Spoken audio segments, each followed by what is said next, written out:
On September 11th, 2006, thousands from all over the world gathered in New York City, New York. They wore black shirts, reading Investigate 9/11, and held banners that read, "Ask questions, demand answers." This day marked the 5th anniversary of the terrorist attacks of September 11th, 2001. Although the 9/11 Commission report had been published over 2 years prior, many Americans and citizens worldwide remained convinced that the truth was being withheld from the public.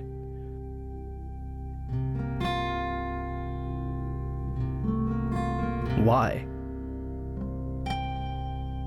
Why was a growing percentage of the world population becoming increasingly skeptical of the events of September 11th? Was it a natural inclination towards believing the worst about the United States government? Or was it a legitimate concern that only grew more powerful with time? The 9/11 Truth Movement includes academics, engineers, physicists, firefighters, intelligence officials, and some of the very people whose lives have been shattered since September 11th. Were they all delirious? You should not be here. No, you've got it all wrong. We're honoring the fallen heroes from 9/11. As are we. No, you're not. No, you are not.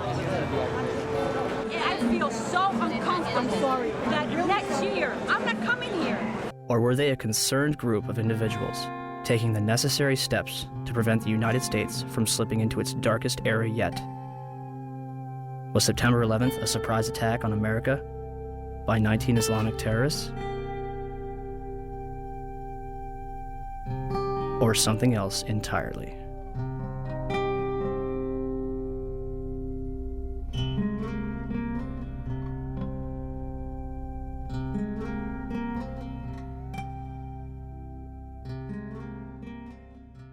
George Bush has spent an uncomfortable day with his people trying to explain away why he failed to pass on warnings the White House had received before September the 11th that terrorists were planning to hijack American aircraft. What happened that day has cast a shadow over just about every area of American life. Now one of the country's best-known journalists has said that the American response to the so-called war on terrorism has created a climate of effective censorship in a land claiming to be the home of free speech. There's never been an American war, small or large, in which access has been so limited as this one. The belief runs so strong in both the political and military leadership that those who control the images will control public opinion. Does it suggest that there was somebody on the inside? He kind of compared it to the Godfather story, you know, where the gun was placed in the men's room. There is also a possibility this could be some kind of inside job.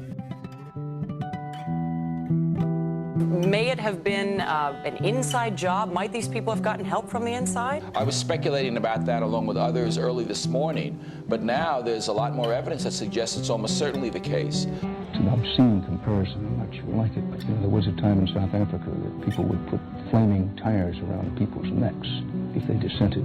The fear is that you'll be necklaced here. You'll have a flaming tire of lack of patriotism put around your neck. Now, it's that fear that keeps journalists from asking the toughest of the tough questions and to continue to bore in on the tough questions so often. People let us stay out of our business. A country that hides something is a country that is afraid of getting caught. And in particular, this Bush administration, who is as tight with Saudi Arabia as you can get. I know the right question, but you know what? This is not exactly the right time to ask it. The president's father used to stay with the bin Laden family when he would go to Saudi Arabia. It starts with a feeling of patriotism within oneself. In the past, though, the FBI has sometimes made problems worse by ignoring or denying them. FBI management intentionally and repeatedly thwarted and obstructed my attempts to launch a more comprehensive investigation to identify and to neutralize terrorists. They realize what an entertainment-oriented society ours has become. To the families and victims of September 11th. On behalf of John Vincent, Barry Carmody, and myself, we're sorry. And, I want to say quietly, but as forcefully as I can, that I hope this doesn't go any further. It's gone too far already. I am appalled by it.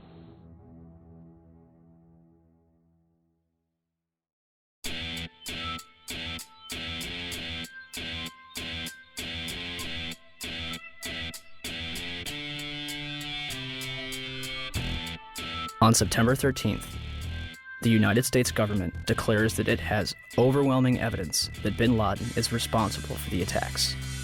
The Taliban offers to hand over Osama bin Laden if the United States can provide evidence.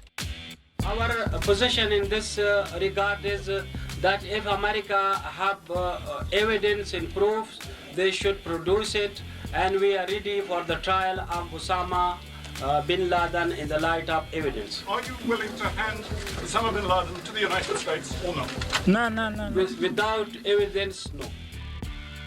September 23rd, 2001. States. The Secretary of State said the administration would soon be able to document its case in public against the al-Qaeda network and Osama bin Laden. And I think it'll be persuasive. By the next day, the White House was already backpedaling. But is there any plan to present public evidence so that, the average citizen, not just Americans, but people all over the world, can understand the case against bin Laden? I think as Secretary Powell said, there's hope to do that and to do so in a timely fashion over some course of time. But I think the American people also understand that there are going to be times when that information cannot immediately be forthcoming, and the American people seem to be accepting of that. It seems as though you're asking everyone to trust you. This information has yet to be provided to the public. Instead of taking credit, bin Laden denies involvement in the attacks 3 times. December 13th, the Department of Defense releases a videotape allegedly discovered in a house in Jalalabad, Afghanistan. Osama bin Laden describes the attacks along with Khaled al-Harbi. American mainstream media and even President Bush would portray this videotape as absolute proof of his guilt. International establishments question the authenticity of the tape. December 26th, 2001. A Taliban official claims that he has attended the funeral of Osama bin Laden. The next day, a video believed to be recorded on November 19th is broadcast, in which bin Laden praises the attack, but takes no responsibility.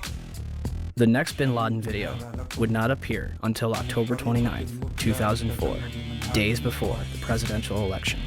The video is described as the clearest claim of responsibility for 9/11. And when questioned why bin Laden's most wanted poster does not indict him for 9/11, the chief of investigative publicity for the FBI, Rex Toome, replied, 9/11 is not mentioned on bin Laden's most wanted poster is because the FBI has no hard evidence connecting Osama bin Laden to 9/11. Clearly, I couldn't really believe what I had just heard, so I repeated it, and he said, yes, that is correct. The FBI has no hard evidence connecting Osama bin Laden to 9/11. What evidence do they have?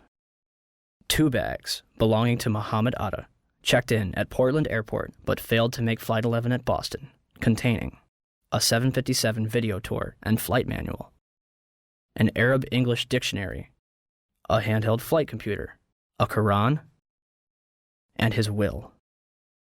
Why would Atta take his will onto a plane that would be destroyed in a fiery inferno?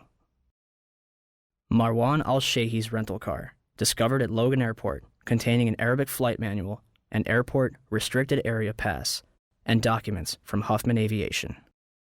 Nawaf al-Hazmi's rental car, discovered at Dulles Airport, containing Muhammad Atta's instructions, a check for a flight school in Phoenix, 4 drawings of a 757 cockpit, a knife, and maps of Washington and New York.